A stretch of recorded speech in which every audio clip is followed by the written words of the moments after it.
Hi, welcome to the Pursuit of Truth. It is the 21st of March 2026. I don't usually put the date in. I should do that more often, isn't it?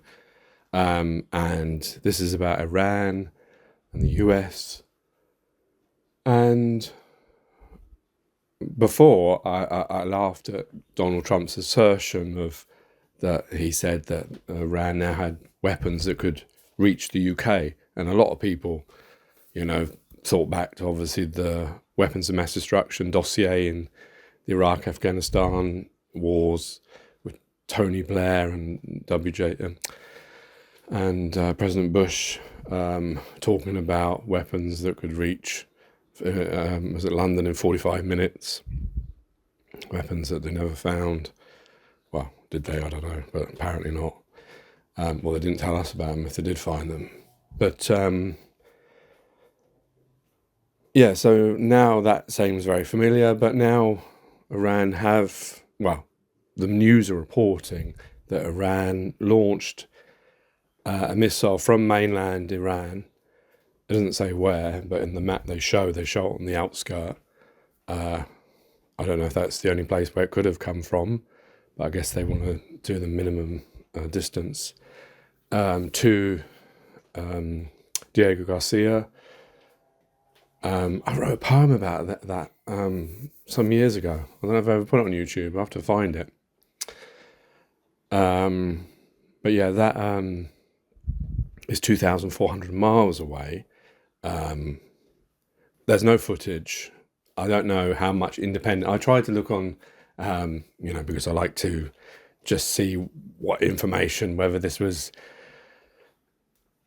truthful or not. I tried to get through Gemini, like if there was any independent, and it did seem to suggest there was some independent stuff that's not run by, say, the US or MOD, although I'm just thinking back to, was it the Sink of the Lusitania and other things. This is, to me, thinking about it, is a bit convenient for Donald Trump in maybe getting Europe's backing, because obviously he asked Europe to help guard the Straits of Hormuz, and Europe haven't been too willing to do that because they don't want to get involved in this war.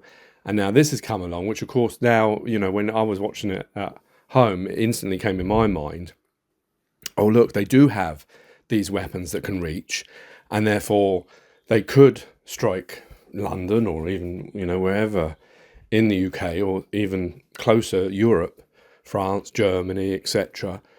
And, thinking that, that's a little bit of worrying. And then I Googled on Gemini, do we have defences? Because I know we don't have like an Iron Dome or anything like that. But it did suggest we do have some things, very basic things. The HMS Dragon, I think hasn't it actually left Portsmouth now? And some other system that we have.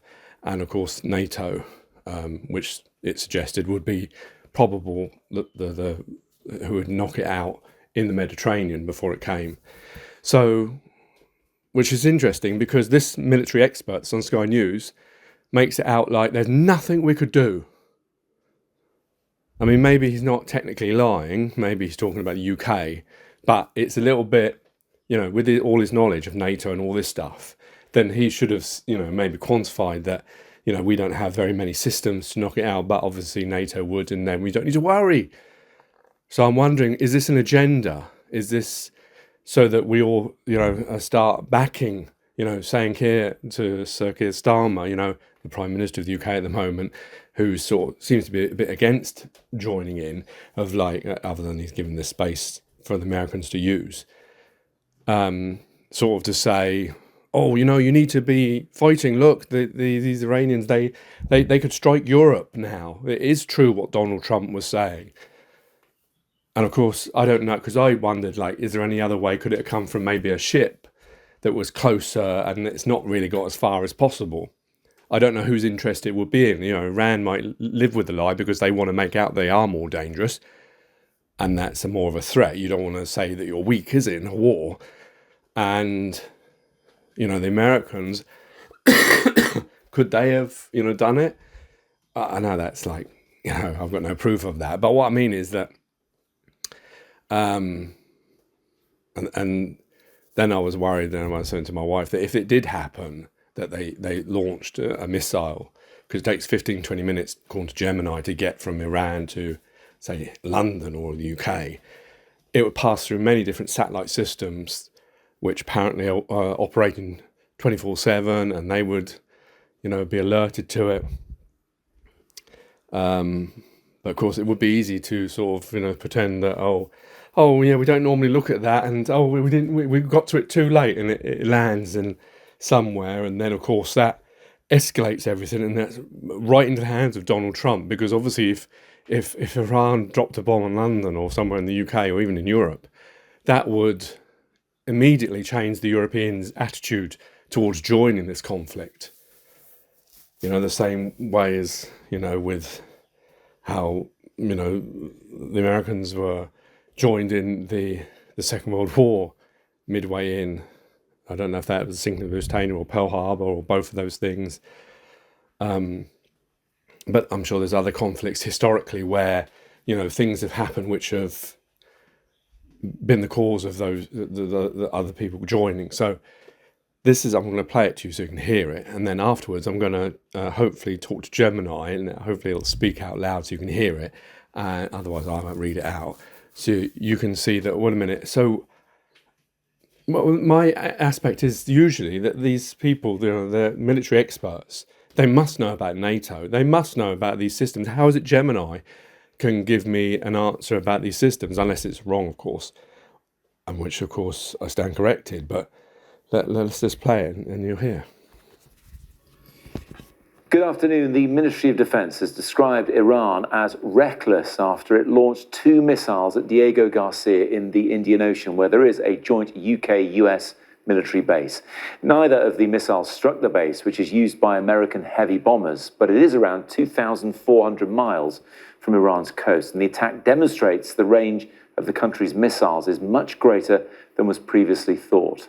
The MOD said in a statement Iran's reckless attacks lashing out across the region and holding hostage the Strait of Hormuz are a threat to British interests and British allies.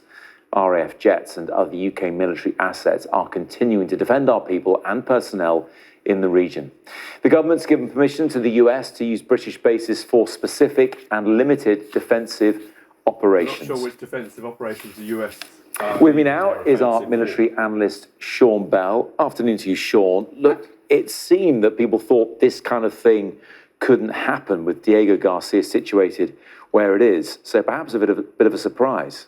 Yeah, I think you're right. I mean, it was only a few days ago that we were talking about the maximum range of these missiles being about 2,000 miles. What's interesting is that obviously there's very few reporters out there, pictures out there, but what we know at the moment is that Iran's claimed 2 ballistic missiles were fired at the Jacobs Islands. That picture here, the actual airfield is just literally up round the corner there. Yeah. One of those missiles apparently broke up on the way down. Another one was fired at by the Aegis missile system, very expensive but very capable. We haven't had reports whether it hit or not, but the fact is we've no reports of casualties, no reports of these missiles hitting anything on the ground. But the issue is that this range thing, and if we look at, we've got a map that shows some of these ranges. If you assume that 2,000 miles is the maximum range of the missiles, then the Chagos Islands are outside it. The harsh reality, though, is that the Chagos Islands are about 2,600 miles away. And the question for me is, here we go, if Diego Garcia is now in range, how far could the missiles have gone? Yeah. And we've always said that although Iran might publish certain ranges, they aspire to have missiles that go as far as America. And of course, all this does is demonstrate they've got greater range. Now, if you now look around to the top left of the map, where the UK is, if we had got more directly involved in the war, would the missiles they've got actually be able to reach here? Why is that important? We have absolutely no defence. Unlike Diego Garcia, we could be sat here in the outskirts of London. We could see the missile coming in, but do nothing about it. Well, we're inside, so hopefully we wouldn't know anything until the last minute, Sean. But being more serious for a second, the US clearly has no plan, on its own at least, to reopen the Strait of Hormuz. We've seen Donald Trump saying others perhaps need to get involved in that. Why would it be difficult? Well, over the last few days, we've focused a lot on the sort of convoy part of this because it's all very well having military ships blistering with military capability, but you've got to escort these vessels, the ships, and they're not very well protected. They're very vulnerable to the attacks. But if we look at the sort of region itself and actually the specific capabilities the Iranians have, we've looked at the convoys. Let's look at what the Iran could do. There's 4 key capabilities they've got here, looking from left to right. One of which is anti-ship missiles. Interestingly, they've got Mark III, supersonic, sea skimming, final sort of targeting at the end, and they are Chinese. Come back to that in a moment. Yeah. They've also got mines that they're very difficult to detect. Fast patrol boats, these are not manned, they're smaller than manned, packed full of explosives, remotely controlled. And while 1 or 2 you could shoot out the water, if you've got 10 or 100 coming at you. And then finally, obviously, Shahed drones and a number of other things. These alone look almost childish, except for the fact that this is where Iran's focused its effort for the last 35 years. They're very effective. It's known that this is going to be a problem. They've put all of this stuff underground. And what's interesting, the Straits of Hormuz, we say it's closed. It's not closed. There's been less than 10, I think fewer than 10 movements through. But India's still getting stuff through. Iran's getting stuff through. And China is. There is about 50 of these missiles that were given by China in exchange for oil. There's an interesting influence of China in this whole area. That is an interesting dynamic. Sean, for the time being, thank you very much indeed. Right, so there you go. Let's see. So he said nothing that could be done about it, and he didn't mention NATO at all. We'd be completely defenceless. We have no defence. I mean, obviously our agreement and joining of NATO is a defence, even if it's not, per se ours. It's something it's funded into, no? So that's not technically true, is it? So let's just check. Hopefully I can move to this and carry on recording. So Gemini, it might not like me doing this.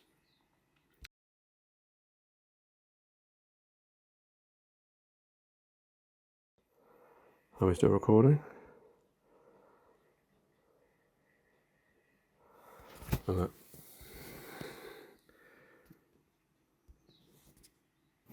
Were we still recording then? I don't know if we were. If not, I'll have to edit that. But anyway, let's see what it says. Can I get it to speak? How do I get it to speak? Come on. Sometimes it does speak. No. Oh, yeah. To find that kind of news alarming. To give you a straightforward answer, yes, what the military experts on Sky News said is fundamentally true. The UK does not currently have a dedicated ground-based defence system capable of shooting down a long-range ballistic missile aimed at a city like London. Here is a breakdown of the reality of the UK's defences and how the country actually protects itself from these types of threats. 1. The UK has no national shield. Unlike Israel, which has multi-layered systems, like the Iron Dome for short-range rockets and the Arrow system for ballistic missiles, or the United States, which has ground-based interceptors in Alaska and California, the UK does not have a nationwide anti-ballistic missile shield. The UK mainland has the Sky-Sabre system, but this is designed to shoot down aircraft, drones, and shorter-range cruise missiles, not hypersonic or high-altitude ballistic missiles plunging from space. The only active ballistic missile defence the UK does have belongs to the Royal Navy. Their Type 45 destroyers are equipped to intercept some ballistic missiles, but these ships are designed to protect aircraft carriers and naval fleets at sea, not to sit in the Thames and protect London. Furthermore, the UK only has 6 of these ships, and they are frequently deployed abroad or undergoing maintenance. 2. The strategy is deterrence, not interception. Because shooting down an intercontinental ballistic missile, ICBM, is incredibly difficult and expensive, the UK's primary defence strategy for decades has been deterrence. The UK maintains a fleet of nuclear-armed submarines, the Trident system, that are constantly on patrol. The logic of deterrence is simple. Any nation, like Iran or Russia, knows that if they launch a catastrophic strike against London, a UK submarine hidden somewhere in the ocean will launch a devastating retaliatory nuclear strike. The goal is to make attacking the UK a suicidal move, thereby preventing the missile from ever being launched in the first place. 3. Early warning and NATO. While the UK can't shoot a long-range missile down over its own soil, it is heavily integrated into NATO's integrated air and missile defence system. The UK hosts the RAF Fylingdales radar station in Yorkshire, which is a massive early warning system. If a missile were launched from the Middle East, this radar would detect and track it almost immediately. The UK relies on the collective security of NATO and the broader strategic umbrella of the United States to counter massive global threats. Why is this on the news right now? With the current severe escalation of conflict,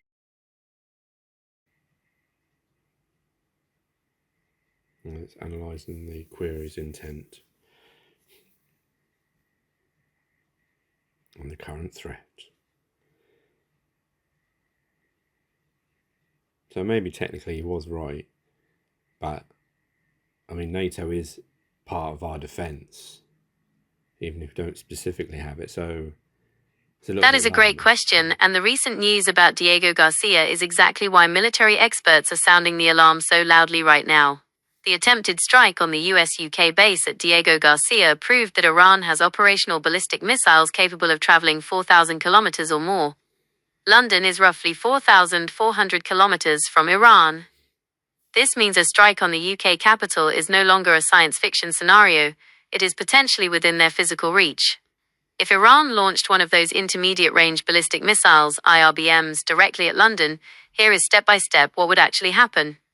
1. Instant detection. The moment the missile launched, the UK would know. Which is what he said. American satellites and the UK's massive RAF Fylingdales early warning radar in Yorkshire would detect the heat signature and track the missile's trajectory immediately. Authorities would have about 15 to 20 minutes of warning time. 2. The NATO shield. Our only shot. As the missile arches through space toward the UK, it has to fly over Europe.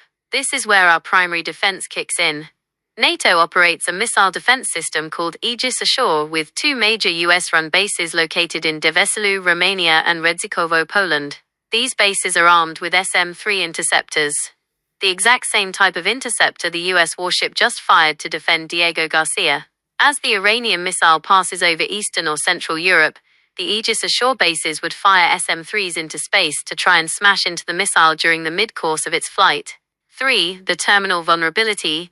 If the SM-3 interceptors from Poland or Romania hit the target, the threat is neutralized over Europe, but if they miss, London is defenseless. Once the missile begins its final descent, the terminal phase down toward the UK, it is moving at devastating hypersonic speeds. Because the UK does not have its own ground-based terminal defense systems, like the US Patriot or THAAD systems, stationed around its cities, there would be absolutely nothing the British military could do to shoot it down in those final moments. The missile would hit its target. 4. The aftermath. Hitting London would instantly trigger NATO's Article 5. An attack on one is an attack on all. Because the UK's primary defense is deterrence, the response would be catastrophic for Iran. The UK would almost certainly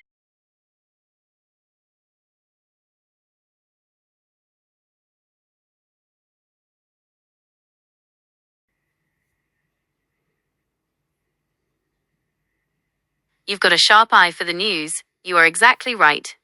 Iran has indeed fired missiles toward Turkey multiple times this month, specifically on March 4th and March 9th, 2026. It seems confusing. If Article 5 says an attack on one is an attack on all, why isn't the whole of NATO at war with Iran right now? The reason Article 5 hasn't been triggered yet comes down to 3 very specific fine print reasons. 1. The missiles were intercepted. For Article 5 to be invoked, there generally needs to be a significant armed attack that causes major damage or loss of life.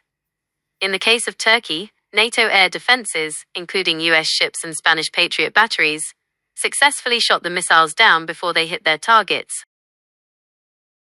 I'm recording a little bit now. And it says also that Turkey, has to, say they're going to want to use Article 5 and they don't want to be in a war. So, yeah, there you go. So, I guess he's technically right, although he's wrong about when he says that, we wouldn't have any knowledge of it. Because according to Gemini, we would have knowledge of it instantly. And, I mean, yeah, he's technically right that we don't have a system as such, but we have paid into a system like an insurance, isn't it? And therefore, that is our defence. Our defence is NATO. And therefore, it's strange that he didn't mention that at all. But I guess that's the journalist in him is now more, wanting to create hyperbole and this big story. Or maybe as a military person, he's worried about this and wants to make it out like that so that pressure comes down on the Prime Minister to put even more money into war. It's such a shame that we live in this world, that we have to waste money on defences and stuff because this is the way we are as human beings to each other. We create enemies of each other despite us all being, the same. We're all human beings. It's so utterly stupid of us. And it really does shine us in a very bad light that we can't all get along with each other. Is that too much to ask? And I know, it's these individuals, unfortunately, the majority of us probably could get on with each other. But there are these minority, and unfortunately the minority do tend to be the ones that want to get into power and pull us all into these things. Historically, that it can be seen, unfortunately, and that's the problem. And then we keep voting them in. But the problem is we don't really have a choice, is it? Because we've got to pick this person or this person. And more than likely, they all have that same mentality of, we don't want to get rid of money. We don't want to change the status quo. We just want to put more money into the military and maybe more, and keep that border around us. And it's us and them. Anyway, take care, take it easy. God bless and peace.